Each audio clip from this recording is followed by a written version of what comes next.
Chris, a 3-2 win, but by the sounds of things, you sitting behind me, it was just constant moans. Not very happy. Sorry, Jack. I mean, yeah, I am still.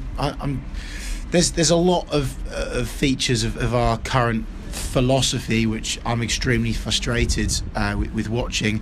But look, let's not moan too much during this match review, Jack. I thought that today it was a well-earned 3 points. I thought we were by far the better team than Reading. In fairness, I've got to say early doors, I think that if it's a better team that comes to Carrow Road and plays against us, playing like that, I think we lose that game. But today I thought Reading certainly weren't at the races. But in fairness, I thought Norwich City certainly were first half. I thought that we gave this offensive football so well. We marched on. We did exactly what Daniel Farke said that he was going to do when he joined. And I thought Hernandez was excellent. But my man of the match today was Rancic, believe it or not, Jack. I know a lot of people know that I'm not his biggest fan, but I must say today he dictated play. His through balls were absolutely sublime, and I was very, very impressed with him, and hopefully he can finish the season playing as well as that. Dennis Sabreni, he led the line today, mainly because we don't really have another option. Oliveira isn't fully fit. Marley Watkins isn't really a striker, so it was Dennis, and far from convincing, was it? Yeah, he's just all over the pitch, really. You look at the defence as well, you look at the midfield. I see that, a lot of people are looking at it and saying, well, we've got injuries. And I'm looking forward to that not being an excuse. Obviously, when Tommy T comes back in, that midfield is shored up really nicely. I still think we can only play with one central defensive midfielder. I think we can work it like that. I think that's where the balance comes in this side, particularly with Maddison playing as well as he does. But again, I'm going to mention it. I've mentioned it the last 4, 5, 6 fan cams. Subs are coming on too late. They really are, and I think today we go on and win that game by 2 or 3 more goals if Wes comes on at 66 minutes. This is when I say to you, I've pressed the Wes button now. For me, he would have held up the ball a lot better. Dennis Sabreni, though, I have to say, I'm not feeling it at the moment. Don't get me wrong, I'm sure he's a top guy, lovely gent, works hard, but much like Watkins, I struggle to understand, what does he bring to this side? Does he hold the ball up? No. Is he fast? No. Does it even look like he's giving 100%? No. Look, don't get me wrong, all of these signings, part of this philosophy is obviously trying to poach players from these lower level German leagues on the cheap.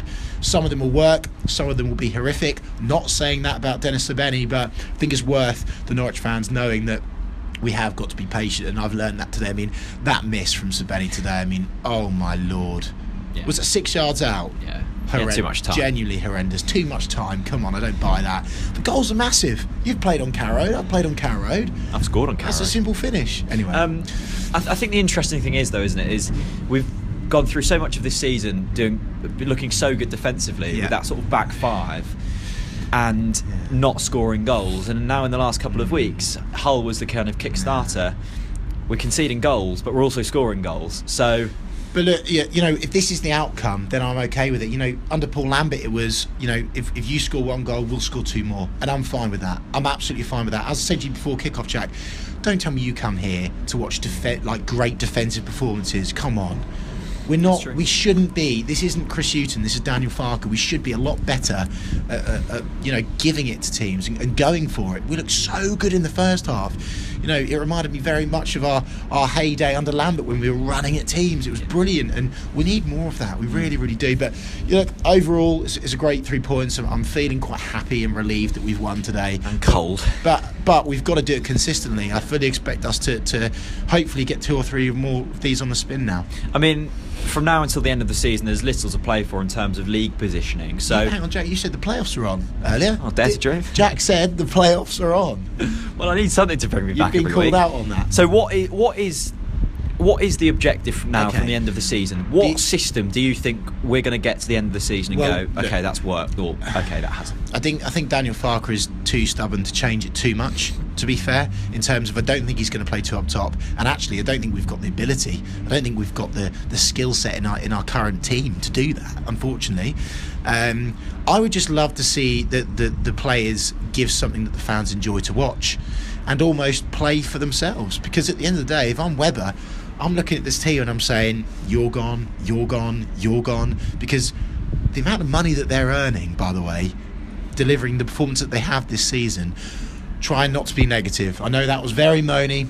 I'm feeling very thankful and grateful today that Mario Vrancic was my man of the match. We'll end it there. Chris, thanks very much.